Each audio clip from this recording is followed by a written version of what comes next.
I had to swap IPs this morning because ISPs. So what's your intellectual property about now? Well, I'm working on DC properties. It's going great. You know what's funny? So right next to me, I have apparently Las Vegas Monopoly comes with 3 dice, black, white, and red. Don't know why. Yeah. And the playing pieces are a stack of chips. Yeah. Yeah. A blackjack pair of cards. Blackjack. Yeah. Roulette wheel. Oh, look at little tiny one. Little tiny roulette wheel. And because the person who sold this to me on eBay thought I wouldn't notice, a candlestick. They snuck it in. Oh yes, that maybe he's like, oh, that guy's totally gonna think this is the stratosphere. Yeah. That's funny. He's not gonna look closely. He's gonna think it's the stratosphere. That's freaking great. Yeah. That's my favorite thing. I love it. I hope he did. Yeah. I hope he thought. I hope that is the case. Like, yeah, it's just eBay. He'll think it's the stratosphere. Sure. It's fine. It's all good. All right, here we go. Right, let's do it. It starts. Is it recording? Let's make sure it is. It starts in 3, 2, 1. And speaking of rude, there's flaming. Flaming. Unusually pointless and excessive outrage in electronic mail has become so common that it's now got its own name, flaming. If you receive an angry message, you've been flamed. Poop, poop, Purdue. The morning stream. The morning stream. The morning stream. The morning stream. The morning stream. The morning stream. The morning stream. This is the morning stream. And we're gonna need a bigger boat.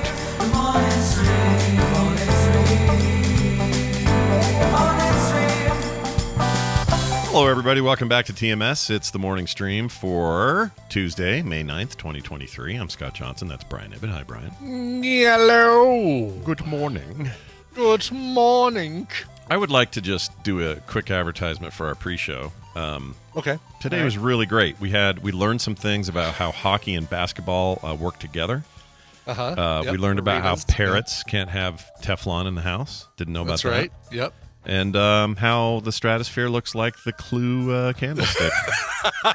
That's right, exactly.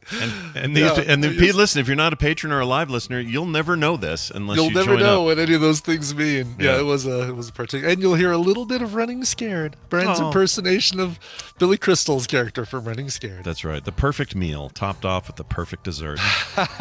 So sign up and get in there, okay? Dessert, blueberry pie, yummy. So all right.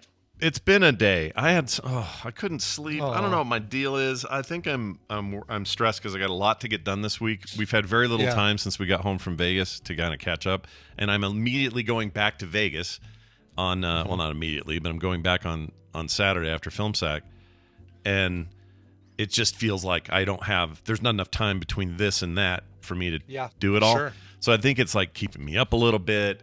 I'm not sleeping great. It's just a little frustrating. Trying to keep it all in motion, and anyway, the reason I'm bringing that up is just to vent, but also to say I know there are way worse things out there in the world. Certainly, we've had our share of those this week in America. Don't want to get into details, but no kidding. Some gnarly bullshit going down. Poor Scott getting ready for vacation. Woe is me. Oh no, I might get to go spend time with tiny children and my wife and my daughter and her husband. What a shame it is. You're going to see Shoujo and the Jen and everybody, Katrina, while you're out there? I don't know about everybody, but some, perhaps. The real trick is, the timeshare that we're staying in is out near the airport-ish. Oh, really? Okay, so it's not, for some reason I thought it was just slightly off-strip. But there's 2 of them, and the one off-strip is on Flamingo, but that is all shut down right now. Gotcha. What are they doing? Is that for the stadium or something? All that shut down for? I don't know why. Oh, I have no idea. Oh, no. Well, I was gonna say it might be because of the race, but the race isn't until November. Oh yeah, I would not come near this place. It wouldn't be race. This. Yeah, exactly. Oh my gosh, stay away from Vegas for the race. Yeah. But yeah, it's so anyway, my point is we're going to be spending Kim and I, our job on this trip, not our job, but what we're planning on is we're going to be with the kids a ton. while Dylan and Taylor get to finally see Vegas for real. Because this is their, kind of like, is it a Mother's Day? It's like a Mother's Day thing, right? It is. For Taylor, the mother, getting to go and have some fun without having to worry about the kids. Exactly. And even though Kim's a mother, she loves doing this, so it's not hard. It's not work for her. This is as much a Mother's Day gift for Kim as it is for Taylor. Yeah. So I don't know how much like fun, like Vegas fun Kim and I are going to have, but we'll see when we get out there. It's hard to say. I do know this, though. Having Dylan only ever being there for a couple of soccer games in high school, he was in the soccer team. His knees are destroyed. That's his proof. He has bad knees now. And Taylor's only been there for various bits with us. This is like a real, moment for them to just have a good time. So that's the plan. Yeah. I'm just stressed because I feel like I got a lot going on, and a lot of it I can do from there. I can do remote. Sure. Work on, but I can't. Oh, do but TMS apparently not podcasting. Nope. Scott. Can't apparently nope. not. Can't record no podcasts in the mornings. Sorry, everybody. Although there won't be. We're gonna push stuff around so that Play Retro Core and I'll be home before Core, so really it only affects Play Retro and DTNS and then TMS, of course. Yeah. So I tried to wiggle in the days where it. Yeah, it's like the easiest. It is kind of the easiest days, right? Like right after Film Sack, and you've got the rest of Saturday, all of Sunday, Monday, and you get to Wednesday, and really all that is affected is Play Retro and Film Sack. TMS. Yeah, so we'll see how it goes. I'm kind of excited, but fine. A little fine. Hey, you're going back soon, right? Pretty soon. I am in not till June, but mid-June. Go out there for Elvis Costello. Oh, and right. Nick Lowe opening for Elvis Costello. It's gonna be a great show. You wouldn't miss that. I wouldn't miss it when the real Chris Brown buys me a concert ticket. Hashtag Twitter handle the real Chris Brown. That's right. So that'll be good. But Brian, so yeah, if you want to know what month looks crazy, Brian's June looks pretty crazy. My June is insane. Yeah. Family reunion, Elvis Costello, and then the MS-150. All like 3 weekends in a row, basically, and we're gonna muddle through. We're gonna push that month to its extremes. You ready for that ride? You feeling good about that? Nope. Not yet. I'm not, but I still have a month and a half to get ready. So a lot can happen in 30, 45 days. Yeah, I had a PT appointment yesterday, and she gave me a new stretching exercise that is the worst. I mean, basically, sitting back up against a wall, feet on or butt on the ground, and then lifting, like flexing my right leg, like tensing it up, and then lifting it straight up. And it's harder to do when you can't move your back at all. Your back is flat against a wall. You are sitting like a right angle against a wall, and you're trying to lift that leg. And I have to do 90 of those. 90, Scott. I'm sorry, 90? 90 reps, the middle 30 reps with weight on my leg, like with added weight on my leg. Yeah. Oh. Yeah. You sure PT doesn't stand for, I don't know.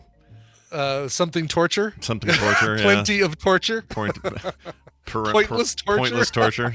Sounds hard, man. That's a lot. It is, yeah. Yeah, it's no bueno, as my physical therapist would say. I don't know why she always says it, but she says no bueno. Wow. But okay. Yeah, it's to work. So your quad, your group of 4 muscles in your leg, your upper leg. There are 3 muscles that do a lot of the work, and then there's that one little muscle that does a little bit of work. They kind of work together to keep your kneecap in place when you're bending your knee and stuff like that. Yeah. But it's that one little muscle that's not part of the big 3 that needs to get worked, and that's the way to work it. Well, maybe you could get like a full-on Popeye going with that thing, and that muscle will just be like a big old bulge. It'll just be like bulging out of my leg while the other 3 are like Yeah. I would. Yeah. This is a thing I would like to see. Sure. Okay. Well, anyway, a busy month's coming up, everybody. But my June's wide open, by the way. Wide open. Nothing going on. July, August, near, but July or June. Is that, the only TMS that'll get affected, I think, is Thursday the 8th. There's a couple couch parties that I might have to do remotely, but it's way more of an impact on Film Sack than it is on TMS. Yeah, Film Sack we do on weekends. It's kind of hard. Yeah. when the weekend's affected. So we're gonna figure something we out. have plans in place for stuff. So. Yeah, we're gonna try to figure it out. We don't like to miss, is our thing. So. Exactly. Well, anyway, let us now. Oh, I'm gonna play some phone calls. Yeah, let's hear some phone calls. When these come in, it's just they feel like a priority. So I want to play these. This is one from somebody talking about those thermal. Well, he's talking about thermal events, but it was in reference to the SpaceX rocket exploding. Oh, wow. Okay. And remember that term they used? What was the term? It was a conscious uncoupling. No, that was Gwyneth and Chris Martin. Right. That it was a unplanned disassembly. No, it was something like that, though. Wasn't that it? I think that was it. Unplanned catastrophic disassembly or something? Something, I thought Damn it. Rapid unplanned disassembly? Was that really it? I think that was it. Rapid unscheduled. I think it was unscheduled. A rapid unscheduled disassembly. Which is even weirder. That's great. What a great euphemism. Yeah, that's pretty awesome. So, as a fun little thing, we got a call about it. Let's check it out. Okay. Hey, Scott and Brian, Zinger in Wisconsin here. I'm getting caught up. I'm way behind, but a couple Thursdays ago, you guys were talking about SpaceX's rapid unscheduled disassembly. I just want to let you guys know I worked in the industrial world for a while, and whenever we had a fire, it was not called a fire. It was a thermal event. And if there was an explosion, no, you cannot use the word explosion. You use the word thermal pressure event. Have a great day. Wow. Thermal events and thermal pressure events. I love it. I actually kind of like that, too. I think it's funny. That you do that. So here's what I'd like to propose then. Because our chat room, the genius Rickles level comedians that they are, always coming up with pod fading whenever we talk about missing a show. Sure. All right, you clever individuals, you Norm Macdonalds of the chat room world. See if you can come up for a euphemism for pod fading that is not pod fading. So a rapid unscheduled Depodcastinization or something like something in that vein. We would love a new term for that. That's an amazing thing. Flex your comedic muscle for something better, betterment of mankind. We've been holding on to that pod fade term since like 2006. Oh my gosh, no kidding. So it's time for something new. It's time to retire pod fading. Yeah, pod fading. It's stupid. Rapidly. Look at some of these. Pod fighting, rapidly unscheduled career dissolution. That's pretty good. That's right. Failure to communicate. Sudden unscheduled host flex time is really good too. Tide pod eating. Claire, I don't know about that one. Oh, Claire. Oh, yeah. Claire, I got to tell you, by the way, we're in what season? You told me you're downloading some Taskmaster 2 or queuing up. I'm sorry. Your fingers hovering over the play button on yet another recommendation. As soon as Picard season 3 is over for me, I'm going to do some Taskmasters. That's the plan. Good. Okay. There is a woman in the current season we're watching, and I think we're in the middle of season 13. Her name is Fern Brady, and I'm enamored with her. I don't know what it is about. Brian, we got a new TV crush. Fern Brady. Yeah. But there's suddenly like she walks in. I think she's either she has a really, really thick accent, and then her Wikipedia page says that I think she was born in Ireland, but that she grew up in Scotland or grew up in the UK. I can't remember. She's Scottish. Yeah, she walks in to any task and goes, "Oh no!" And she's this cute little adorable thing. And she goes in, "Oh no!" That's great. She's like a Warcraft dwarf walking into a hard quest. God. That's amazing. She's got autism, and she like uses her platform as a comedian to educate people about autism and stuff like that. She is fantastic. I love watching her reactions to everything. So Claire says I don't think she's Glaswegian. Is that how you say it? Like someone from Glasgow? Yeah, from Glasgow. Yeah, Glaswegian. I've never heard Glaswegian. That's awesome. I'm a sucker for a Scottish accent of any sort, and pretty much will have a crush on you. It doesn't even matter what sex you are. I don't care your proclivities. You got a Scottish accent. I'm freaking into you hardcore. That's how it works. Yeah. Her, Shirley Manson from Garbage. I could listen to Shirley Manson talk all day long. Yeah. Love her accent. But yeah, I mean, if you end up watching whatever season of Taskmaster she's in, you're just going to basically you're going to adore Fern Brady like I adore. Fern I will Brady. watch for it. So how many how many seasons are there, and should I start at the beginning? They're about to launch into the 15th season. Oh! I would say, yeah, there's a lot of seasons. A lot. Yeah. There's here's a couple seasons you need to watch. The one with Noel Fielding, hands down. Actually, there are two with Noel Fielding because he appears in 2 seasons. Did he host? That was what he was. No. Host is always Greg Davies and Alex Horn. Alex Horn. Oh, little Alex Horn. Okay. Little Alex Horn. Yeah. Who's not little. He's like extremely tall, and he is the brains behind Taskmaster. He writes all the tasks, but he also appears as the lackey to Greg Davies, even though he's kind of like that's the joke, is that he's really the Taskmaster. Okay. Claire sent us something in our DMs, by the way. It's afraid. some Scottish bullshit or something. Is she going to yell at us for our pronunciation of Glaswegian? Oh, here it is. I'll play it. Glaswegian, Ouija, like Ouija board, Ouija. That's a soft G, Claire, not a hard G. She's yelling at us in the chat. It's a hard G. It's hard. Yeah, that's a. Hold on, let me play it again. Glaswegian. So Ouijan is a hard G. Ouijan is a soft G. Or a soft G, I mean. Yeah. Glaswegian would be a hard G. Yeah, so, you have it backwards. You have it backwards. Claire apparently can't tell soft from hard.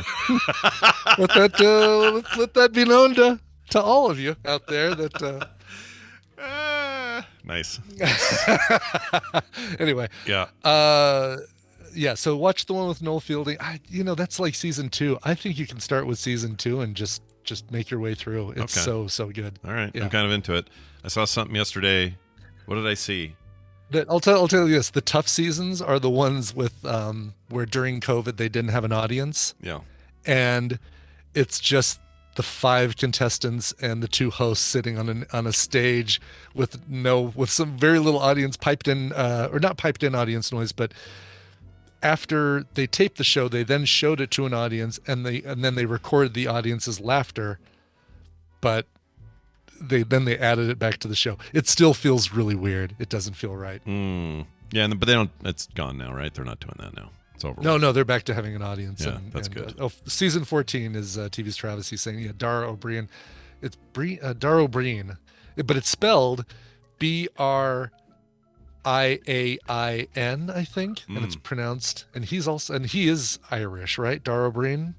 I don't know. I think is right. Anyway, he's great too. It's a really good Munya Chihuahua, and yes, that's the guy's real name, Munya Chihuahua. Yeah. Yeah, he is Irish, Dara O'Brien. Anyway, it's really, really good. So for those asking where you can get it, Pluto had 6 seasons, which is where I'm going to start it, because they're free. And then after that, Amazon, Apple, Microsoft. Yeah, Google. I pay. It is the one thing that I happily pay for on Apple is buying seasons of Taskmaster. Yeah, and they do. I thought BritBox had it. I don't see it here now. I thought BritBox had it. They don't have it. So don't look at BritBox, everybody. I thought they did. They don't. And maybe you have a complex friend that can help you. It's probably a very complex way. Yeah, of, there might be a complex way Sarah to Milligan. do it. It's a really good season. John, what's his face, is funny. The current season 4, not current, but the season I'm watching, season 14, is really, really good. Nice. Anyway, I'm now going to play this call. This is from Ian. Okay. I am sci-fi, and it's something for Brian. All right. Oh, good. Okay. So enjoy this. Let's see what we got. Hey, Scott and Brian. It's Ian. I am sci-fi. If I can't get Discord to work, I may as well at least leave a voicemail. Brian, I don't know if you've checked out Schmickadoon at all. I forget whether or not it's been one of your recommendals over the past couple of months or year or whatever. But season 2 just started up, and it's called Schmickago, and it is absolutely amazing. The theater part of it has just been ramped up to 11 this time around, and they've got parodies of Company, Chicago, Sweeney Todd thrown in there for good measure. So if you have not checked it out, please make sure to do so, and I'm sure you will very much enjoy it. Love the hobo. Talk to you guys soon. Tell me what Schmickago is and Schmickadoon and all that. Schmickadoon. So this is a series with Keegan-Michael Key and Cicely Strong from SNL. as a couple. Right, we've only watched season 1, and it was a couple years ago when it first came out, and I want to say this was actually Nicole recommendal, but Tina and I watched it as well and really loved it. But they find this town called Schmigadoon. They're hiking, they're kind of in the on the outs, this couple. And they stumble upon this town called Schmigadoon, where everything is a musical, where basically they've walked into a 1940s Hollywood, I'm carrying lumber to the shop, do-do-do-do-do. And, basically everybody, every song is a musical, and everybody communicates that way. Okay. And it was hilarious because, they're like experiencing this as like, all right, well, why are you guys singing? Well, no, what? Okay, do I need to sing along? Is that what you're expecting? And anyway, first season was great. Second season, I know, just came out. We have not started watching it yet, but the cast list, the people they've added to this thing for season 2, looks amazing. So yeah, we're there. It's already got crazy. Here's a thing I just put in our chat. That group there. I mean, I see Alan Cumming. I see. Oh, careful! Don't watch Alan Cumming. I see. God, how can you tell anybody in this thing? Well, Alan Cumming, and then on the far left, you got what's her name from 30 Rock, Unbreakable Kimmy Schmidt, and 30 Rock, and yep. What's her single female lawyer before that? What was that called? Yeah, Ally McBeal. I can only think of the Futurama thing they made fun of. Yes. I never remember.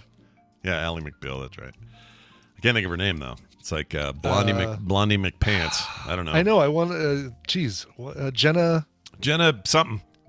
Jenna was her character on 30 Rock, isn't it? Dang it. Krakowski. Right. Something Jan Krakowski? Jane Krakowski. Jane Krakowski. Okay. Jane Krakowski. Jeez Louise. Yeah, she seems to be great. Yowza. Anyway, so yeah, excited to watch this. Right now we are watching season 2 of Perry Mason. Speaking of Matthew Rise. Yeah. Did you know they were a real couple? The reason that they cameoed and he did the cameo in Cocaine Bears because those two are like together. They have 2 kids. Elizabeth Banks? No. Who? Felicity. Oh, Kerry Russell? Kerry Russell. Oh, really? I had no idea. idea. Know that. Yeah, a bunch of people send me pictures of them like out at a park pushing a stroller around, holding the hand of a little 3-year-old, just looking all casual and married. That's cool. Good on them, man. Yeah, I had no idea. They must keep it kind of quiet because it feels like someone would have heard. But anyway, very cool. I want to watch that. How is season 2? Because I loved season 1. Perry Mason season 2 is fantastic. Shea Wiggum is back. He was in season 1, but again, good. Can't beat some good old Shea Wiggum.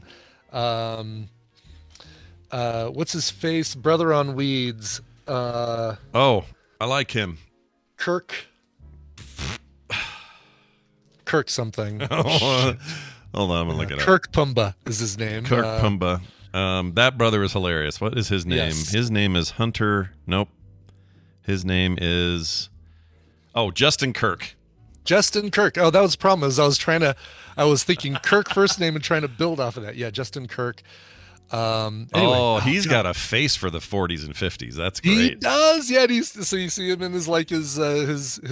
Yeah, but even like his IMDb photo, you look at his face and go, "Oh, of course you're in a period piece set in the 40s. Of course you are." Yeah.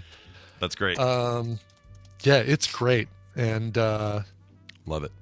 So as soon as we finish that, we're watching. I think we're watching Schmigadoon because some of the stuff that we're waiting to see, and I won't mention them here because I'm saving them for recommendals, isn't finished. Hasn't wrapped up yet. So.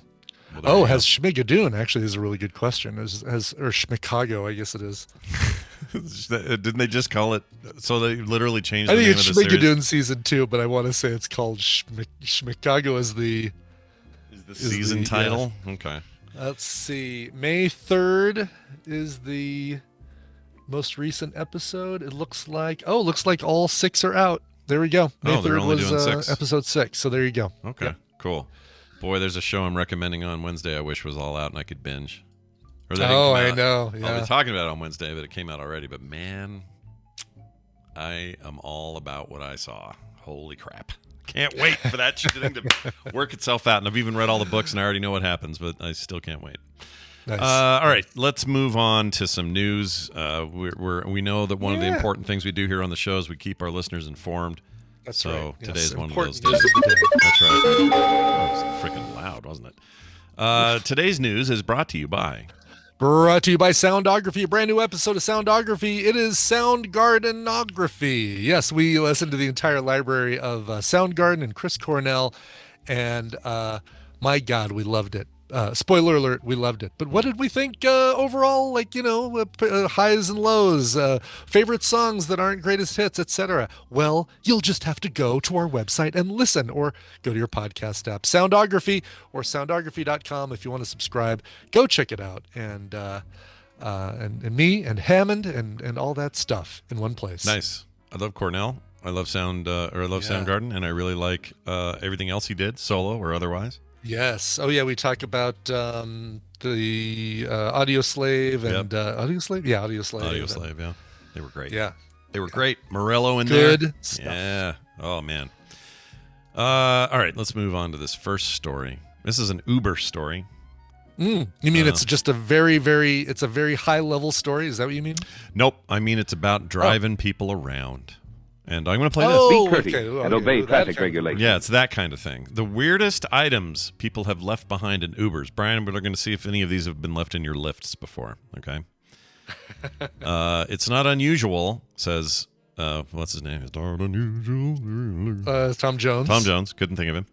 For rideshare passengers to accidentally leave everyday items behind in the car, from phones to bags and so on. But Uber's annual Lost and Found Index reveals far more unusual things that people report missing. Now, we have covered this list before in previous years. However, this year's list is pretty weird.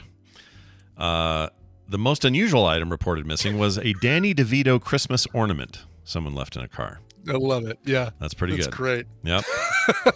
I want to know what that looks like. Is it like a Always Sunny Danny DeVito? Is it a Taxi Danny DeVito? Alex Rieger, come on, get over here. I've got a fare for you. Let's see what it does. Ornament. Let's see if there's one listed somewhere. Oh, I think it's well, on Etsy there's 1,000 of them where people just making them. I'm sure. Handmade yeah. Danny DeVito ornaments, yeah. There's one that looks like a Dorito. That's pretty cool. That's right. Oh yeah, the penguin, that's a good obvious one, right? Is that, the Cobblepot from Batman Returns? Returns. Yeah. Second one. Such a weird movie. Yeah. They all among the weirder things. He also had an assortment of animals, which included a toy poodle. Somebody left hamsters in the car, 2 turtles and a rat. But here are the big ones. All right, here are the ones that are strange. A fog machine got left. That's huge. Those are not small. Tristan had one of those. That would be the hardest thing to leave behind. Did you use one of those when you were doing wedding DJ stuff? No, we had a bubble machine, so it would sit on one of our giant speakers, and it was the worst. Oh my God! So yeah, it would fire bubbles out into the crowd, and then we had a light, one of those disco balls with a light thing, and that would reflect on the bubbles and stuff. Sure. Here's the big problem with that. 2 big problems with that. Number one, you have to fill it with liquid. Yeah, right? like soap stuff, right? And it never uses up all the liquid throughout the night, which means that A, it's gonna get knocked over by a drunk couple dancing or some dude trying to do the hustle, whatever. Yeah. Number 2, if it doesn't get knocked over and dumped out, then you have to figure out what you're going to do with the bubble liquid in this thing. And so you've got to find a bathroom or find some place where you can dump it and clean it out. Ugh. Yeah, horrible. Not worth it. That sounds awful. Not worth it at all. Yeah. No. It's barely worth having that. I got a bubble gun thing upstairs that shoots bubbles out of it, and Van loves it. It's a freaking nightmare to take care of that thing. I hate it. It is. Yeah, exactly. Bubble liquid is the worst, second worst substance known to man. Yeah. I'm not going. I don't even want to know what the first. Let's say it's mayonnaise. Let's go there for jury's sake. All right, Justin Robert Young, mayonnaise, done. Yeah, mayonnaise. Yeah. An ankle monitor was found in there as well. So that means somebody's in trouble, dude. They lose that, right? Or somebody is watching this, going, "Wow, this person, this former inmate is really going all over town." Yeah, he's just taking the longest drive he's ever had. Pregnancy test, didn't say whether it was positive or negative, but it was there. I hope they didn't hold it in their urine stream while driving. They didn't conduct the pregnancy test. Yeah, don't pee on stuff while you're in the car. 16 ounces of fake blood. Okay. That's I'm hoping it was in a container marked fake blood, as I hope opposed so. to they had to send it to a lab to find out that it was fake blood. It's also awfully specific. 16 ounces, Oh, I'm never driving Anna Paquin again. Nope. She's the truest of the bloods. Get out of my car. That's right. Remote controlled vibrator. Oh, yeah. Did they? Hopefully yeah. they left the remote too. Yeah. Well, I don't know. But you see, there's TikTok videos of people using this thing. They walk around town, and the guy behind her's got the remote. Oh, I imagine somebody had one of those going in Vegas. Yeah. I just have to assume that. That's a deal. Some people do that. Star Wars lightsaber weapon. It says It's a Star Wars style style lightsaber weapon. Weapon. So that you don't get it confused with all of those other style lightsaber weapons, like the. What do they mean? Like maybe they mean it's off-brand or something, like a dollar store version or something. Maybe I think it's just somebody like instead of saying, "Well, it's a Star Wars lightsaber weapon," it's a Star Wars style. Yeah. The style they use in Star Wars. Yeah, in the styling of Star Wars, we have made a style weapon. they use in Lord of the Rings, for example. It's really dumb. This is the one that blows my mind because I guarantee it's more than this. But they have the number 2 fingernails. There's way more than that in these cars. Way more. Yeah, for sure. People are peeling their fingernails off all the time. You just haven't found the other 8. Yeah. And maybe what they mean is the full, like, cuticle up to tip nail. Or maybe they were fake nails. Oh, good point. It could be like fake, because then they would have put fake nails. They've been Lee press-on nails. Remember back in the day? Yeah. In the 80s, all our girlfriends had Lee press-on nails. Lee press-on nails, exactly. They don't have those now, I don't think, or maybe they do still. I don't know. If I heard somebody clipping their nails in my car while I was driving them, I think I would say, if you don't cut that out, I'm pulling over, and I'll wait for you to call another Lyft, but I'm leaving you. Wow. Yeah. Okay. I am not. Here's the deal. You do. Okay, we got a plan here. Next time you're driving and you hear that, okay, and maybe the music's too loud and maybe you never will, but let's just say you hear it. No, I never have the music so loud that I wouldn't be able to hear that. You need to turn your phone on, video. Yeah. We need to hear you say this to that lady. I need to hear it. Well, here's the thing, you will get to, because I have a Ring car cam in my car now, front and back car cam. I usually leave the interior facing one closed, which is probably dumb with me lifting, because somebody's going to do something to me. Probably a good idea for me to capture it on video, but right. But I also notice when the thing is on and there's that little glowing blue light that shows that it's on. Yeah. That hardly anybody wants to have a conversation. Oh, they shut up, do they? Do they pipe down? They shut up. Like, it becomes, it's like, and I don't mind the occasional quiet ride, but it's basically like, hey, how are you doing today? I'm good. How are you? Good. And then it's like, I can't see it, but I know probably at that point they're noticing the blue light. Yeah. And then it's like, all right, well, how's your, got any good plans over the weekend? Nope. Nothing. I got nothing. I'm not doing anything. This is all I have to say about it. Exactly. Yeah, I wonder. All right, final what if revivalist, if Fern Brady clips her nails in my car, I'll allow it. Okay, Zoe Deschanel, Fern Brady. There you go. There's a few names, Brian. He'll allow there's it. probably a really long list of who I'd allow to clip their nails. There's some people he'd let through. Yes, Andy Garcia can clip his nails in my car. Just so it's not. Oh, Brian only cares about ladies. Nope. All right, Andy Garcia can clip his nails in my car. Andy Garcia is your one male exception. That's right. I love that. Brad Pitt, if he can put down his food for 1 second, he can clip his nails in my car. Oh, I don't. Do you think the rumors were true that guy never showers or something? There's talk that he never showers. What, that Brad Pitt never showers? Yeah. Or am I thinking of somebody else? I'm thinking of Gerard Depardieu, because I'll believe that one in a heartbeat. No. That 70s show couple. Topher Grace? No. Ashton Kutcher and Mila Kunis. Mila Kunis. There's all this talk they never that is shower. The rumor that that Kutcher doesn't shower. Yeah, and that she doesn't either now, or it's it's part of their natural lifestyle, whatever. I know, gross. Take a shower once in a while. Gosh dang it. Who turned on the shower? It wasn't me. I wonder how many people are tempted to leave stuff in an Uber or a Lyft because they want to be funny, like a remote controlled vibrator or whatever. It's hilarious, but then you don't get to see the aftermath. You don't get to see the the actual comedy bit of them discovering the thing that they've left in the Uber. Maybe you're hoping they'll make this list or something, like. That's right. I've had 2 people leave phones, one at the airport, and then one that I actually I did all the legwork to hunt this person down and get their phone back to them. Yeah. And because I knew that I drove them to their waitressing job first thing in the morning, and I could tell there was like, got to do this and got to pay the bills. And then I drove back up to Boulder on my own dime and returned the phone to her. How was your tip from her? Was it okay? She gave me $15, and that's totally fine because it was $15 and I even said, "You don't need to tip me." She's like, "No, I have to. I'm sorry. You've done so much, or you've made my day, or whatever." No. But it was all like 1s and 5s, which I know is like those were her tips or came out of her tips for the day, and it's like, if I could leave it in her mailbox and be sure that she'd get it, then I would have done it.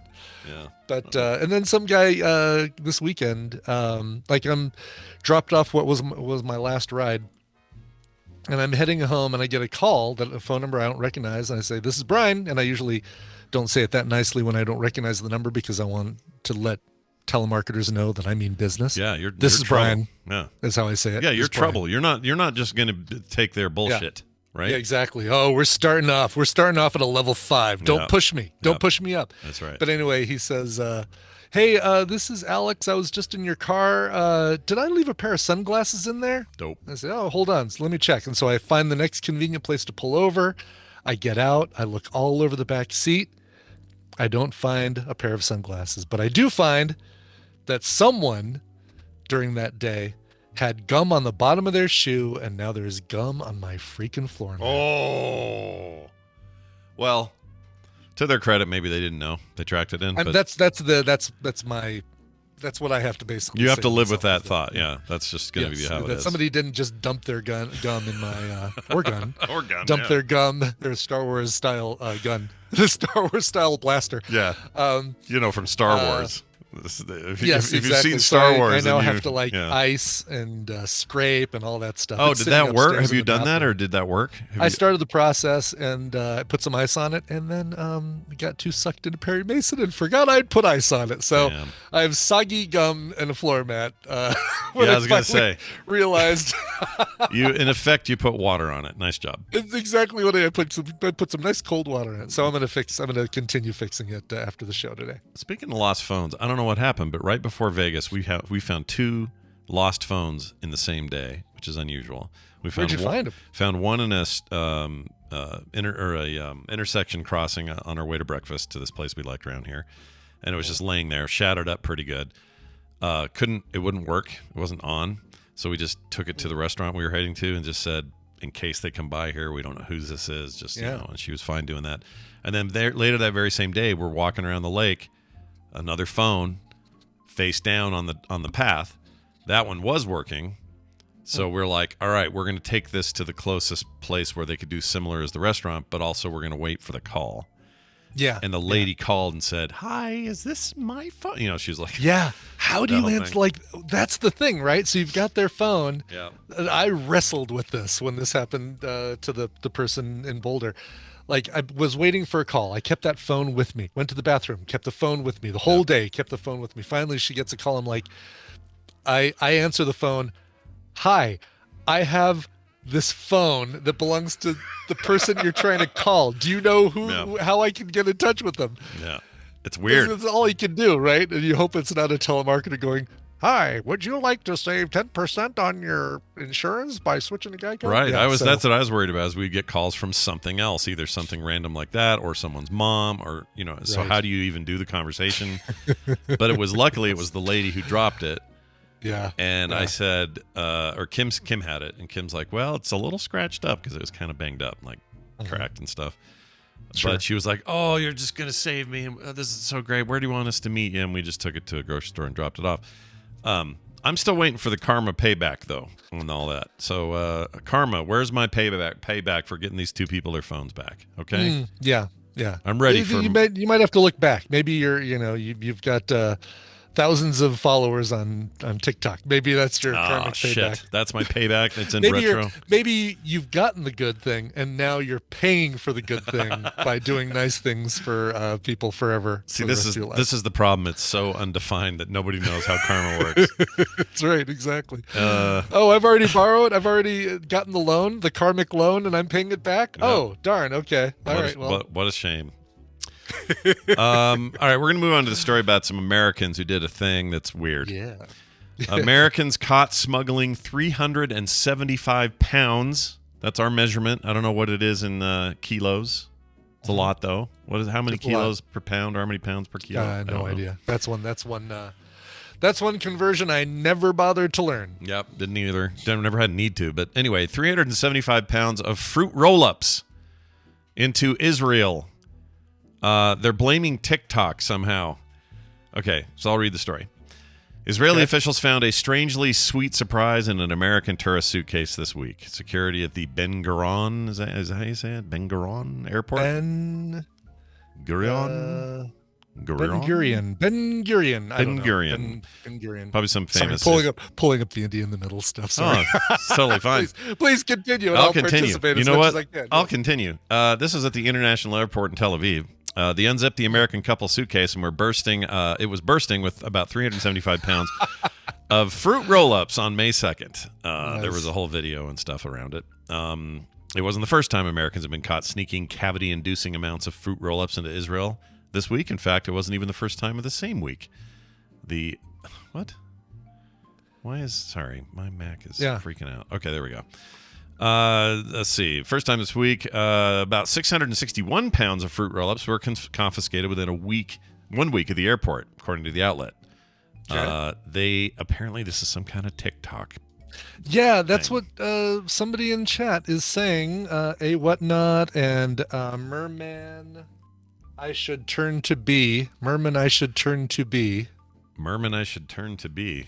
Merman, I should turn to be. Sure. I think I'm saying that right. I mean, those are the words that, unless it's Mermani, should turn to be. Oh my gosh, look at all these. What the frick? Yeah, so people apparently know what to, there's wrapping. Wow. People are saying wrapping around ice cream. I hope that's what it is. Is that what it is? But it sounds like it's also wrapping them around wieners. Oh, well then, okay. The sexual act of wrapping them around wieners. But okay, droves of TikTok creators created videos or shared videos of them trying out the latest snack innovation, ice cream inside of a fruit roll-up in a type of dumpling shape.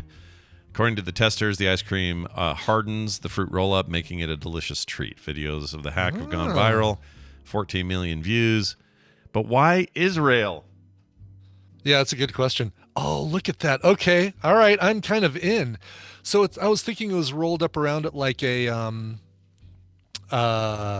basically creating a mochi ball, right? Isn't that basically what you're doing? It's like a little dumpling type thing. Yeah. Right? This, here, I'm going to give you a video or a page that has a video on it of a woman enjoying here we this go. fruit roll-up concoction, and damn it if it doesn't look awesome. It kind of does. Okay, I hate to say how good this looks, but it does look good. All right, look at this, you guys. Hold on. Oh, it's not playing though. That thing you sent doesn't show. Where's video? There's video. Oh, really? There? Yeah, scroll down. There's a embedded TikTok video. No? It's the foodandwine.com. Is that the one? Yeah, it's here's why fruit roll-ups are everywhere right now. I wonder if it's blocking the embedded here I'll give you just a direct link to her TikTok. Oh, I think I found it. It's this blonde lady with boofed up hair. Yeah, there's one above that. Look at the link I gave you in Discord first. Okay. Hold on. And because then there's Dime Store Gene Smart is the second performance there. Oh yeah, look at that. Oh yeah, like a little dumpling. Like a little dumpling, yes. Okay, if I was 10, I'd do this. I'm 53 and I want to do this. You should do this and tell us what you think. This would probably spike me too hard, but I'd be very curious about it. Yeah, it is. Yeah, I could tell when I was drinking that that frozen drink that I got on Fremont Street. Yeah. I could tell your I miss those kind of things. Blood sugar was going just being around me. I used to love like any kind of slushy anything was kind of my jam, and now I can't have those anymore. Yeah. Oh, it's a bummer. But looks like the key is freezing it. But yeah, I mean, you basically are just turning it into a mochi ball. Yeah. Or I guess it becomes harder than mochi. So I guess it's I assume it like cracks when you bite into it. Yeah, that's what it looks like. All right. I'm too lazy to go to the store. Actually, I do have to go to Target today, so I'll look and see if I can find Target fruit roll-ups there. Yeah. TikTok. Yeah, they have an exclusive. Get ready to laugh at Brian. Okay. They have an exclusive Hasbro action figure set with one of Groot's transformations in Guardians of the Galaxy 3 that comes with Baby Rocket and the dog Cosmo. Oh. And you can only get it at Target. And well, of course you're getting this. Of course you are. I have one reserved. Yeah. Yeah. Because they only had 3. They only had 3 in stock, so it's like, oh, I've got to go there now. Well, yeah. No, you know what? 2 thumbs up. Way up. Yeah. Yeah, I'll show it off on the store tomorrow. Yeah, you got to do what you got to do. Store, on the show. On the show. Don't show it off on the store. I'll show it off on the store today as I walk around looking, I got Groot. And then when I get to the show tomorrow, then you'll tell us about how you were arrested and how that worked. Right, it didn't work, yeah. And then I tried wrapping a fruit roll-up around Groot, and it just went poorly, and yeah. Can't wait. It's going to be great info. All right, we're going to take a break. When we come back, Bill Duran will join us. After that, we got Bobby, we got some science. All that and more coming up. But we got to play a song, so play that song. What do you got? Yeah, July 14th. Mark that date on your calendar. Get your calendar out. I'll wait. Okay, you got it out? Okay, good. I'm out. On July 14th, the brand new album from Mr. Wives comes out. It's called Nosebleeds. Comes out July 14th. These guys are going to be touring with Bishop Briggs across North America all summer and fall long, so make sure you check them out. This is the band Mr. Wives, not to be confused with Sister Wives, and the first single from the album, it is the title track from the album Nosebleeds, which makes it called Nosebleeds. Oh, very nice. Here it is. We'll be right back. Isn't that wild? I just took 4 flash pictures without changing bulbs. Too tired to piss, too full of piss to sleep.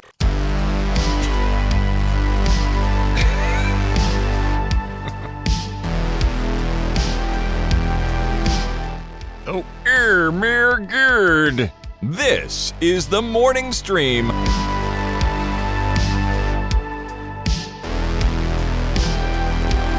And we're back, everybody. Tell me again who that was. Sure. A band that is based somehow in both New York City and Los Angeles. Alt-pop group Mr. Wives. Brand new album is called Nosebleeds. Comes out in July. That is the title track. How does that work if you say you're in I know, both it says places? today, New York City, Los Angeles-based alt-pop group. Let's see if they explain. They're probably Is that just some of the band lives in one place, some of the band lives in the other place, and they either perform or somehow record individually. Maybe they're just being a hoot. They're being a hoot. They are being a hoot. Yeah, there are so many paragraphs in this thing. I'm not going to read it. Wow. No. Who reads this level of PR? Nobody. Not me. Nobody. Sorry. That's a bad idea. Don't be putting that much PR. TLDR it. Yeah, damn straight. All right, we're gonna do some good quality Bill time, and that starts now. There's still something wrong, isn't there, Bill? Oh, look who it is. It's Bill, our good friend Bill. He is all the way over there at punishprops.com. And he's here today to share some cool creativity with us, because that's all things Punish Props. Hi, Bill. Welcome back to the show. Hello. Happy Hi. to be here. Oh, it's good to have you here. You came up in conversation yesterday, and I'm trying to remember how. Kim and no, what was it? Carter. I can't remember. We're having a conversation with the kids, and somebody said something, and somebody said, "Oh, Bill could make that," and I went, "Boy, he sure could," and then that was the end of it. But I don't remember what it was. But you could make anything, I guess, is the point. It's starting to feel that way. I sure have all the tools in my basement. That's right. You can make whatever you want to make. But we're going to make content with you right now. Tell us what you got going. What's going on? Well, Brittany and I have, over the last couple of months, started to sort of spool up a new 3D printing venture, let's say, a new 3D printing thing that we're going to do. And we're still in kind of the early planning stages, but we'll be doing a lot of 3D printing prototyping. So we decided to buy a new 3D printer. Nice. Oh, nice. We actually don't have a lot of printers. I have an Oh, Ultimaker. Yep. Okay. That one's actually quite old. It still works really well, but I have it set up to print ABS for props. I was going to ask you. So that's a filament. The Ultimaker is a filament deal. Mm-hmm. And I use ABS for props because I end up sanding all of them. But the new stuff I'm doing isn't going to be prop related. I'm not going to sand it. So we got this new Prusa 3D printer, and we plan on printing only in PLA. Oh, okay. Cool. Nice. We got a kit. We put together several 3D printer kits over the years. But this 3D, I don't know. Have you guys, either of you, put together a 3D printing kit? No, I've never done it. Kit? Yeah. Yeah, I've put together, I think over the years, 4 different filament-based FDM 3D printers. So what does that mean? You get like chunks and parts and then connect them and yeah, you don't. It basically comes in like bars and stuff that you have to assemble. Like the hot end is going to be all one piece, and the mechanism that moves it and all that sort of thing. But you're basically assembling the frame that this thing sits in. Okay. All right. And I didn't even know that was a thing. I thought you just buy a printer and you had all the stuff you needed and off you go. I mean, which is true, I guess, but there's a way to... just got some assembly required. Batteries not included. All right. Yeah. What's cool about let me see here. So you can get one fully assembled. Looks like I'm looking on their website. It's $900, and then for the kit, it's only $650. Oh, so you save quite a few bucks by buying the kit. And you get to put it all together yourself. I was really impressed, like you, Brian. I've put together several 3D printer kits over the years. This is the best, the Prusa one. Yeah. The instructions are really good. They're printed, really good instructions. With past kits, that's been a problem, especially ones from overseas. The instructions tend to be pretty lackluster. Yeah. And then the Prusa machines, a lot of the parts are 3D printed on Prusa machines. Yeah, yeah. They have a giant 3D print farm where they print a ton of their parts. And what's really neat about that is they can version their parts. So this machine has evolved over time, and all they do is spit out a new part, push it to all their printers, and now that all their printers are printing new parts. And on each part you can look, and there's usually like a version number, which is kind of cool. So the Prusa i3 Mark III S that I have is not the same as the one that someone would have bought like a year or two ago. It's kind of neat how they're able to do that, iterate on the fly like that. Yeah. So if you can anybody do this? You just have to have half a brain to figure it out, or is this like a complicated mess? No, super easy. Yeah. Okay. Yeah. That's good to know, because I've never done that. And if I got a decent printer in here, I mean, this is always going to be true in some way, right? They can pre-assemble most of it, but you're still going to have to do some stuff on site. I mean, unless you get just a massive box, like the Cobra Max that I have would have had to come in a box probably about the size of one of those mattresses that expands once you open the box. Oh yeah. But it came in a much smaller box because it basically you're basically just putting all the bars and the frame and stuff together, and it's so easy. The instructions are really good, and if there aren't good instructions, YouTube has somebody's assembled it and put the video up on YouTube. Somebody's always done it. Totally. Yeah. For context too, though, my Ultimaker came fully assembled right out of a huge box, but you pull it out, plug it in, and it's ready to go. Of course, that machine costs $2,500, so you pay for what you get, sort of thing. Wow. We've been printing a ton of stuff off of the new machine to sort of put it through its paces. I'm really impressed with some of the new features. These are not new for 3D printers, but I have not had a printer with these features. So it can detect when the filament runs out and it'll stop printing. Yeah. Which my Ultimaker does not do. It has mesh bed leveling. It doesn't actually level the bed. It just goes around and senses the height of the bed, and then it prints accordingly. Oh, see, that's a cool feature. That's a cool step forward, because isn't that like the big hang up for a lot of people, is trying to get that damn bed leveled? Yeah. It used to be, like, I remember the earlier days of 3D printing, getting stuff to stick down to the bed was always the struggle. Yeah. And then also power loss recovery. So if a power goes out, it will when you turn it back on, it'll be able to recover. And again, my $2,500 Ultimaker, granted it's like 10 years old, it doesn't do that.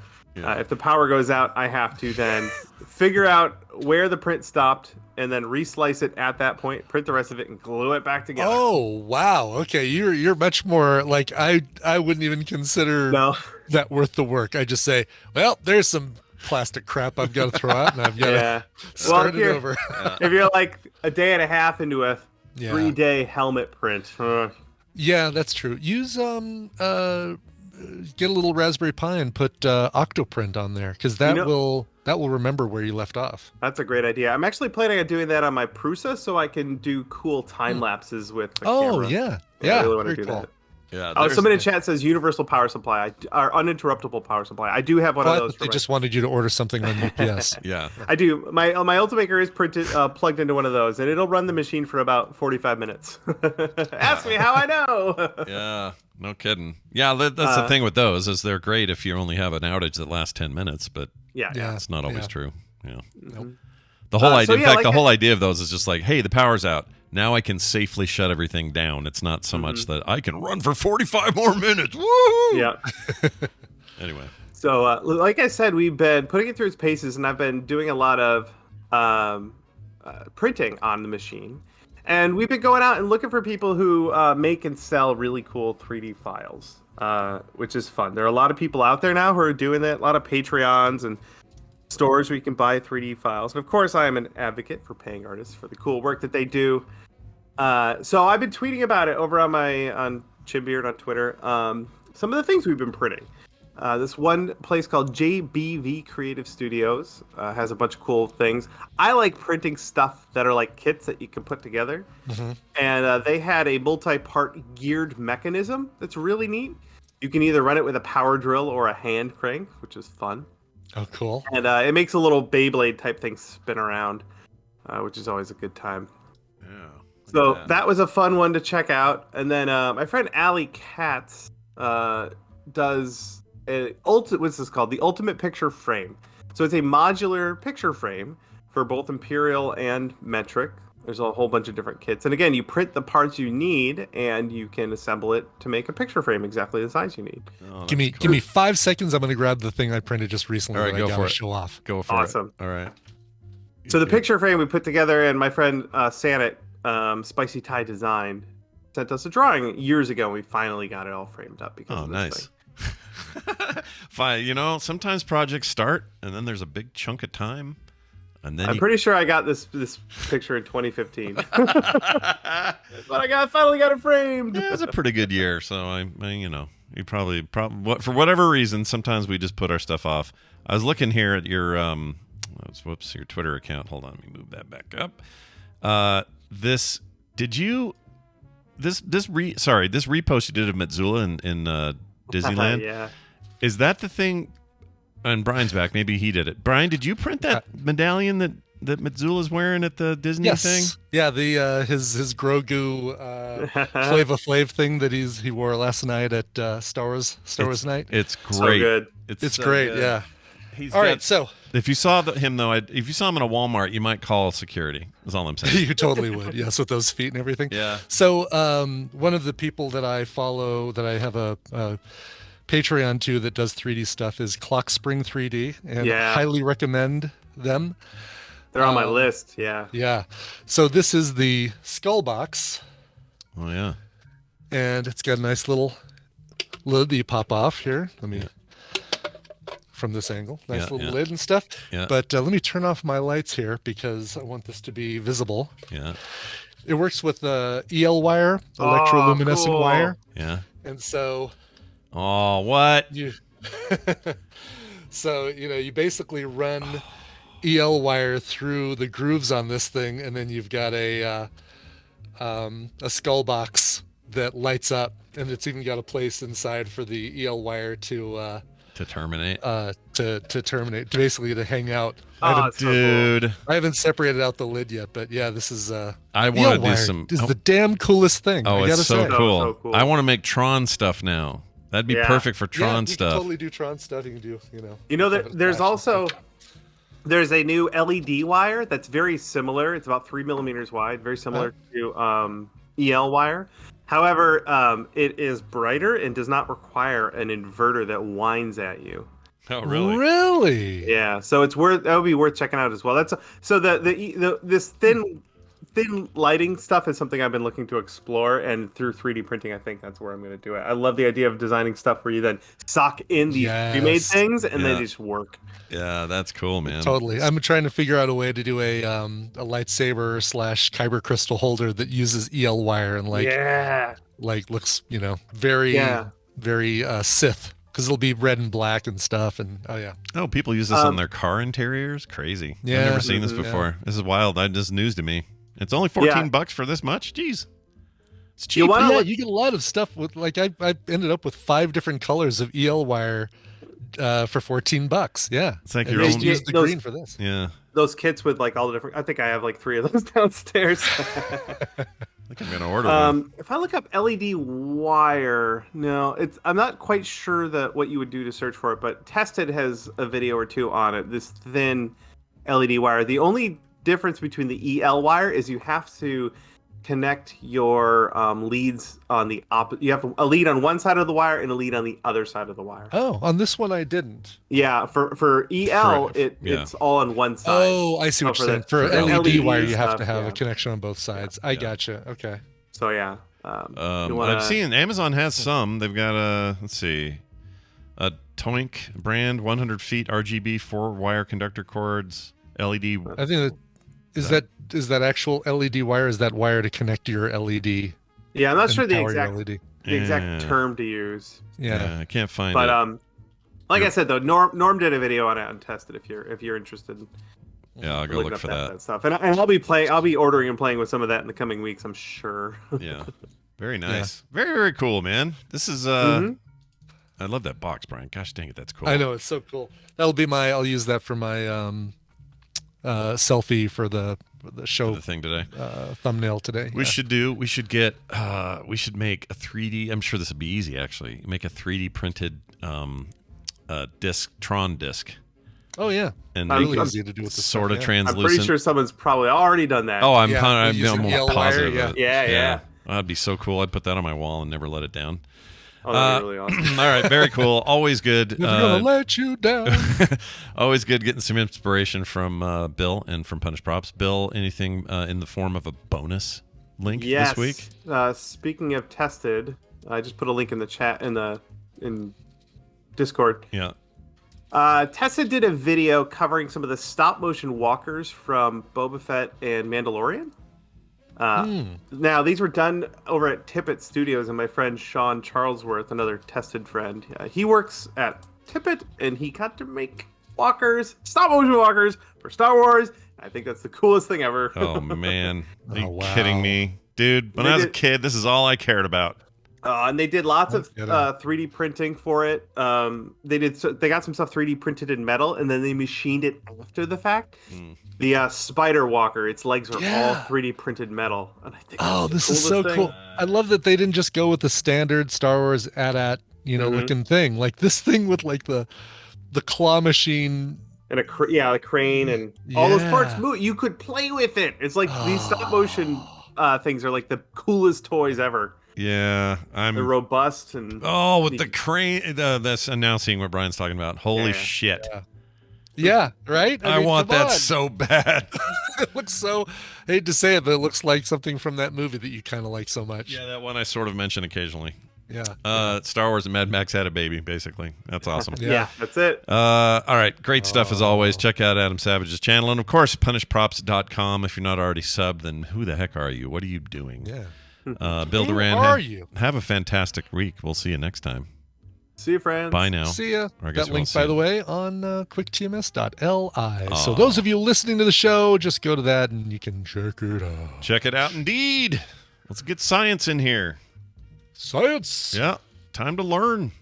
Get some sciencey science all up in our veins. We got to play this, though. Science! Bob is hungry, and the soup looks good. It sure does. Bobby's here, and he's here from South Carolina. Beautiful South Carolina. just one of the many folks we have on the show from South Carolina. Part of our South Carolina collection. That's right. Here on TMS. You guys need to have a meetup of your own. Anyway, it's Bobby. And Bobby, it's good to have you here. How are you? I'm doing great. I feel so relieved. For almost half a year, I've had this sense of sort of dread, and coming on the show every Tuesday has been really awkward for me because I've been really worried that one of you guys really hated me. Yeah. Because I never got I feel like I got kicked off of Brian's Christmas card list. I mean, how do you know? You don't know until somebody. It's a hard thing to bring up. I get it. It's so true. I'm so glad now that because I kept feeling like, my God, Bobby hates me. He hasn't said thank you for the $500 Amazon gift card that we included in his Christmas card. How weird. You know, this is a public service announcement. Then that communication is very important. You should just say what you're feeling to the people you care about. Yeah, if you like somebody and you have a concern, don't sit on it. Yeah. Let it out. All right. Like Bobby, we let him out once a week to talk about science, and he's here to do that today. Hey, Bobby, what's going on? I loved some of the stuff you're working on for your current episodes of the show, like you were talking about. What was it? The how not everything in nature is like someone says it's natural, it must be good. That concept. I loved that stuff. That is such... we're trying to talk more about, or at least I am. I've always wanted to make critical thinking a major part of our mission at All Around Science, and it can be tough to decide to start doing a regular thing about that, because you worry about, when you're talking about critical thinking and logical fallacies, you worry about being really pedantic and talking down to people and being like, you're thinking wrong and this is the way you should be thinking. So I finally found a sort of like way in with a news story that talked about healthy eating and natural foods and stuff like that, and it was from it was a way in to talk about the appeal to nature logical fallacy, which we see a lot nowadays. So tons. If you're interested in that, and how that, you should definitely check out this latest episode that came out yesterday, and look forward to in the future. It's not going to necessarily be an every week thing, but I'm going to look for more reasons to have like a recurring, like let's talk about this logical fallacy. There's a huge long list of logical fallacies, and they're really important to learn what they are, not necessarily because you need to be everybody suffers from flaws in thinking, and you need to be able to recognize them, not just in others. That's not the point, not to point out other people's mistakes. To criticize others, yes. I like it though. It's a nice it's icing on the cake. Sure, exactly. But it makes you feel good. But you also want to be able to identify when you are doing it yourself, Yeah. And, more of that, please. More people recognizing their own bullshit would be nice. That'd be a real good thing. For sure. But there I am talking down. Hey, Bobby, let's get into whatever you brought for us today, though. What sort of awesome science are we going to try to scale? So, did you hear that it was just on January 30th? Was it January 30th? Oh, never mind. I'm looking at the wrong date. On May 5th, a couple of days ago, on January 30th was the day I marked on my calendar that I think my friendship with Brian has been canceled. Because it was a whole month after Christmas. Month. Yeah. You gave me. It was nice of you to give me that much leeway. Really. Yeah. Well, things happen. But on May 5th of this year, the World Health Organization declared that the COVID-19 emergency is over. Did you hear that? Yeah, I did. Here's what I heard. I heard the 11th, and then somebody yesterday in my car said that they heard it was the 8th. Have they bounced around with dates? Have they had a hard time pinning down? Who knows? Yeah. I may have just, sometimes you're looking at these articles too, and you're trying to figure out what date something happened, and it says yesterday or something in it, and you just quickly look at the date that it was published. So I may even have the date wrong. No, I mean, I'm seriously, two people said, not based on yesterday or tomorrow, the thing will be over. No, somebody said the 11th, and then I said, oh yeah, here the 11th, is we can call the COVID nightmare over, even though COVID will still be a thing. Yeah. And they said, oh, I heard it was the 8th, and so we were trying to figure out what was real. A lot of people do jump to that conclusion, though. They go, "Oh, COVID's over. It's gone, eradicated. We've eradicated the virus." It's not what it means. It just means, it literally means it's no longer in emergency mode. It's kind of like, think DEFCON. We went from DEFCON 4 to 3, or we went from Well, so what it really means is that we now can officially sort of say that COVID is endemic. It's no longer a pandemic. It's the official thing that was being said was that, and this is why I actually wrote down January 30th in my notes here, was that on January 30th of 2020 was when the World Health Organization declared that COVID was a public health emergency of international concern. The PHEIC. And so basically that has expired and not been, it's gone. And that might be what the 11th date is, that maybe that's when something is going, then when it's going to expire, but it was just announced by the WHO chief, Tedros. The WHO chief. WHO chief. WHO chief. Yeah. I like that. He finally just declared that that's what was going to happen. And like you said, Scott, that, and even he emphasized that the fight is not over for COVID. It's just endemic. We cannot, just like dismantle all the things we've been doing. His quote was, he said, "Last week, COVID-19 claimed a life every 3 minutes." So it's still happening. It's still, people are still dying from COVID. We can't just say we're done and then not do anything about it anymore. It's just that this is now what governments need to do is work this into, if they haven't already, work this into the standard operating procedures of how they handle yearly, illnesses that go around like the flu. Right. We don't know exactly what we're going to be doing yet entirely, but I'm interested. I was talking to my wife about this. She's a pharmacist. Stephanie was saying, I wonder how. She's interested to see in the fall what that's going to look like for her, because they do flu shots, they do all kinds of vaccinations at the pharmacy. So is that just going to be part of the routine flu shots or the routine vaccinations they do in the fall? So don't really know yet. Interesting. So it's like red alert, but now we're at yellow alert. That's the Star Trek. The Star Trek comparison's a closer thing, right? Because it's still, everybody's still got to be and if winter comes and suddenly a new variant starts wiping out half the population, be like, well, oh shit, we got to go back up to red alert, Captain, right? Right. Yeah. I think that's fair to say right now, but eventually you're not going to probably be thinking about it as alert levels at all. Right. But the WHO chief did say. I know, it's really funny. It's funny every time you say that. He did say, "I will not hesitate to go back to a public health emergency." It sounded like he was threatening. He was like our parents, right? It's like, the don't make me stop this endemic. Yeah. I will turn this car around. Exactly. But so he's like saying, seriously, we need to continue to take it seriously. So if it's at the same time that this happened. Yeah. At the same time that this happened, I just read this morning that the current CDC director, Walensky, is resigning. Oh. He's had a busy couple of years. I think if I worked in that job, I would. If it looked like I had a window, I think I'd take it.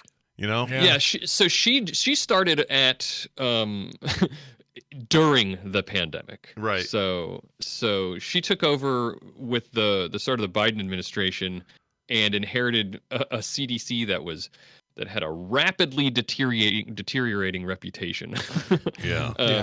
Because of the Trump administration was horribly mishandling all of the pandemic stuff. And so her effort was to completely restructure, maybe not completely, but a major restructuring of the CDC and their focus and their mission, and to focus more on public health and communication rather than just churning out papers and science and stuff like that. Right.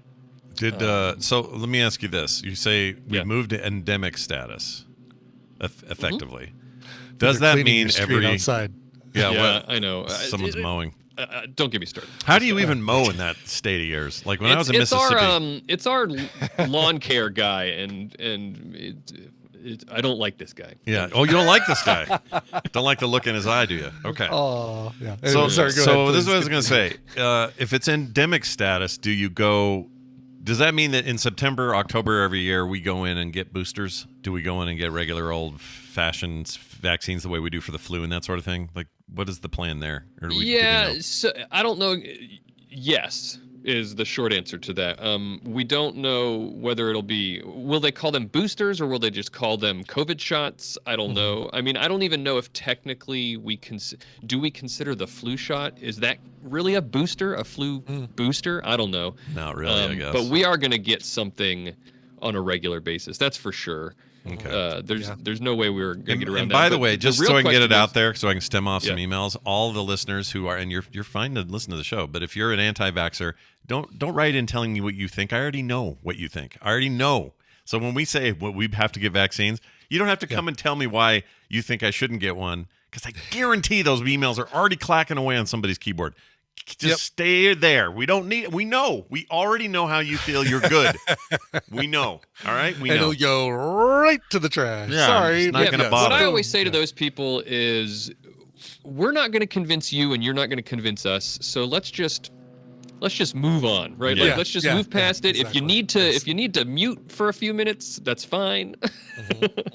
Let's just agree to disagree, because we're not going to convince each other. Even though I'm right. It's true. Yeah. But yeah, so that's just where it's going to be. I think the bigger question when it comes to the endemic status of COVID is, and how the shots are going to work is it going to be like a combo shot with the flu, or are we going to have to get multiples or something like that? That's the question I have. Right. Is what is it going to look like? You know. Yeah. Well, interesting. I guess when I heard this, I had a feeling of, okay, that sounds right. Right? Like a kind of a common sense feeling of that's where we're at with this thing. And that's good. That's better than what it could have been. The mutations ended up being less and less severe, but more catchy.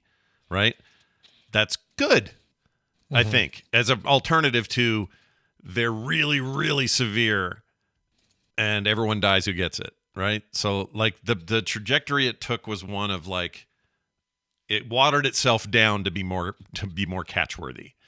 And to me, that was a positive direction. If you're going to have any positive direction, that's the one to have. And so when he said, the emergency's done, we're good. I immediately heard from some people around me, I'm not going to name names or anything, but some who are like, no, it's not done. It's the worst thing ever still. It's awful. Wear a mask right now, this very second. Like kind of freaked out, kind of hardcore on that end of it. How do you have suggestions about how people should balance their thinking with this? Because on the one hand, it's like, we want government to be good at what they do. On the other hand, we don't trust them. And it's just kind of this weird, everybody probably has a little bit of that in their head about the government, or about what's being told to us or what isn't being told to us, and when it's being told to us and that sort of thing. Like, I know there's not a lot of science to what I'm asking you, but what do you say to that? What do you think is the best path for somebody to take who is either completely freaked out and still is about COVID, or those who have definitely moved on? Like, what's the happy little middle place where it's going to make the most sense for people to be? Well, I always tell people that you have to do what makes you feel the most comfortable. When it comes to like personal, like how, like what I've taken to calling pandemic hygiene, right? Which is, the way you conduct yourself at home and in public. Mask wearing, hand washing, all that kind of stuff. Right. For that part of it, I think you have to do what's going to make you feel comfortable. So if wearing a mask makes you feel comfortable, just do it. If not, whatever. I like, some people everybody has different levels of threat detection, when it comes to this stuff. Now, when it comes to other things like the actions you have to take in terms of trusting whether to get a vaccine, with the science changing on all these things all the time. We get a lot of information from the government. We get a lot of information from CDC, from scientists. Even on the level of scientists, you get debates about whether we should be getting the bivalent booster or not. There are some very, very smart people in the field that call into question whether or not we should even get certain boosters because of whether they're effective or not. When it comes to that, I always say that what I try to keep in mind is that the people in the I'm going to say what I'm going to say first and then caveat it. Right. The people that are in the positions of power, like the government, they're trying to do their best for the people, right? So they're being cautious and everything. Now the caveat there is that there are of course exceptions, and in times of extreme pressure, those kinds of advice can change all the time, and it depends a lot on your mileage may vary on whether or not you trust the current government, right? Right.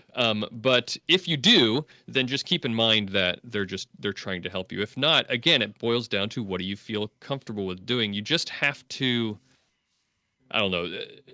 I feel like this is probably at the core of this. This is more of a Wendy question, really, if you think about it, because really, I think it has to boil down to if you are the type of person who is really worried about what to do and how to navigate this, then it might be more of an anxiety, stress, coping thing, Sure, right? Sure. And you have to deal with that before you can make rational decisions. Yeah. And that can be hard. And we're getting further away from the really stressful part of all this, so it's becoming, I think, easier to make those decisions. But this is not the last. That's not the last time. We're going to see this happen again.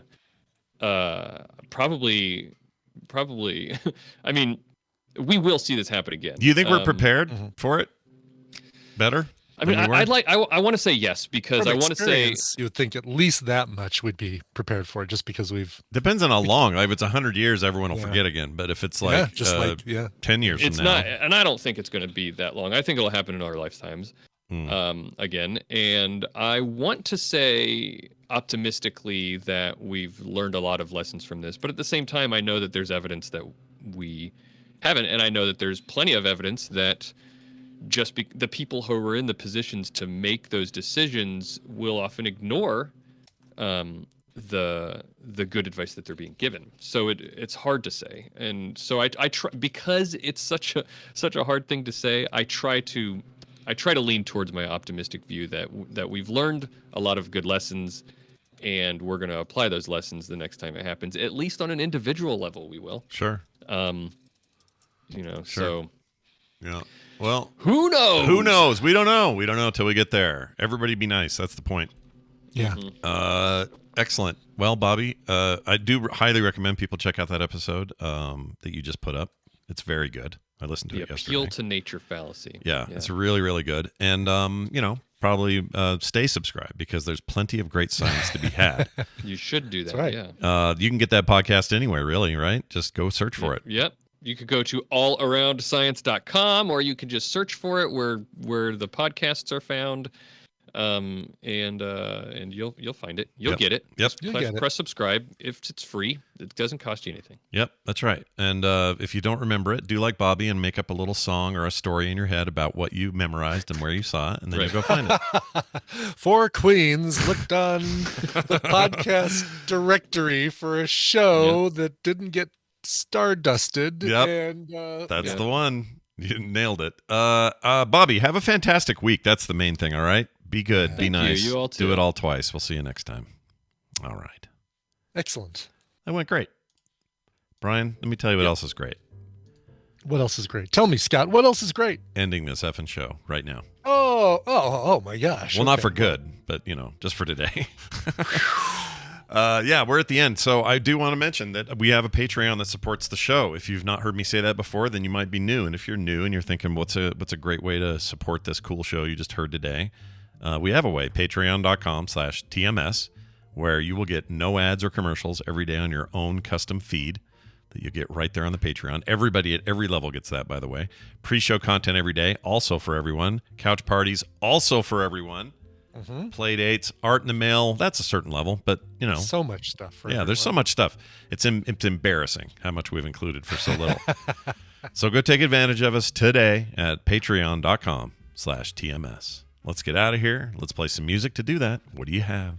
Oh, I have a song, Scott. I have a song. And this goes back to something that I had a conversation with somebody about in Vegas. A guy by the name of Hootie42. You remember him walking around with his Hootie42 name badge. Sure. His real name is David. He said, my 42nd birthday is May 12th, and since I'll get to make answer to the ultimate question jokes for the next 365 days, I'd like to request to cover one of my favorite all-time songs, Come Sail Away by Styx, even if it's Cartman, LOL. Ladies also a close second. If you need a third option, go with Chasing Cars by Snow Patrol.